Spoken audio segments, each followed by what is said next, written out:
بچوں،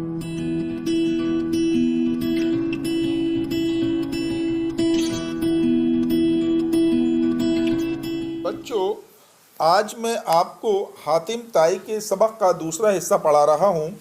آپ نے یہ تو بوڑھے اور بوڑھیوں کی باتیں جو اس نے کہی تھیں، سنی اور پڑھی تھیں، وہ میں نے آپ کو بتائی تھیں۔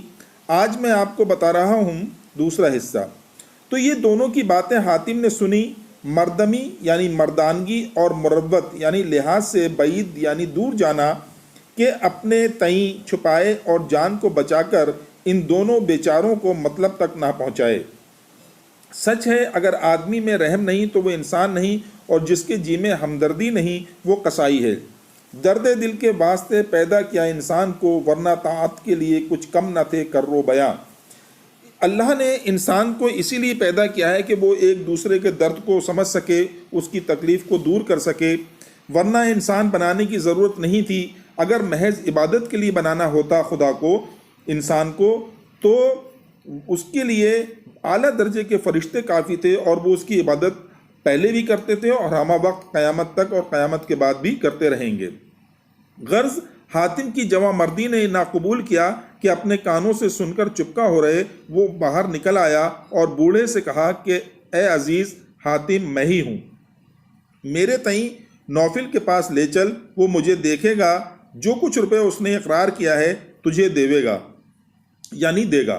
پیر مرد یعنی بوڑھے آدمی، پیر کہتے ہیں بوڑھے کو، پیر مرد نے کہا سچ ہے، مجھے اس صورت میں بھلائی اور بہبودی یعنی میری اپنی فائدہ میری البتہ ہے، لیکن وہ تیری جان سے کیا سلوک کرے، اگر مار ڈالے تو میں کیا کروں؟ یہ مجھ سے ہرگز نہ ہو سکے گا کہ تجھ سے انسان کو اپنی طمع یعنی لالچ کی خاطر بادشاہ کے حوالے کروں۔ وہ مال کیے اپنی دن کھاؤں گا اور کب تک جیوں گا، آخر مر جاؤں گا، تب خدا کو کیا جواب دوں گا؟ دیکھو بچوں، پہلے کے لوگ جو تھے کتنے سیدھے ہوتے تھے اور خدا سے ڈرنے والے ہوتے تھے، بھگوان سے ڈرنے والے ہوتے تھے، اور وہ جو کچھ بھی کرتے تھے مرنے کے بعد کے ڈر سے، یعنی کیا وہاں انجام ہوگا، اس کے حساب سے وہ دنیا میں اپنی زندگی گزارتے تھے اور ایک دوسرے سے ہمدردی کرتے تھے۔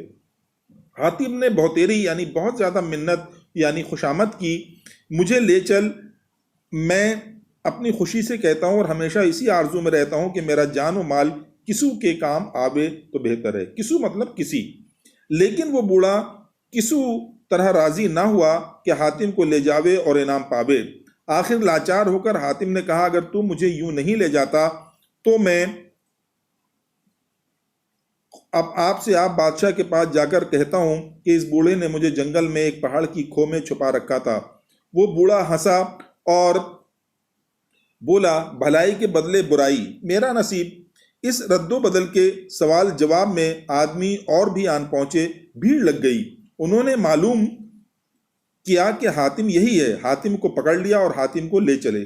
وہ بوڑھا بھی افسوس کرتا ہوا پیچھے پیچھے ساتھ ہو لیا۔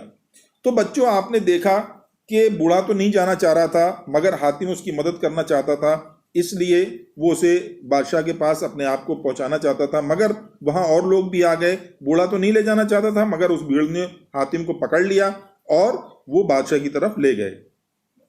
اب دیکھو بچوں، یہ کچھ سوال ہیں، اس کے جواب آپ کو اپنی کاپی میں اسی میں سے تلاش کر کے لکھنا ہے۔ پہلا سوال ہے، حاتم کھو سے باہر کیوں نکل آیا؟ حاتم نے بوڑھے سے کیا کہا؟ حاتم کو بادشاہ کے پاس لے جانے سے بوڑھا کیوں ڈر رہا تھا؟ اور چوتھا سوال ہے، حاتم طائی کو تلاش کرنے کے لیے نوفل بادشاہ نے کتنا انعام رکھا تھا؟ اس کے علاوہ بچوں کچھ مشکل الفاظ ہیں، ان کے معنی بھی میں نے لکھے ہیں، یہ آپ اپنی کاپی میں نوٹ کریے گا اور ان معنوں کو یاد کریے گا، اس سے آپ کو پرانے الفاظ بھی یاد ہو جائیں گے اور ان کو سمجھنے میں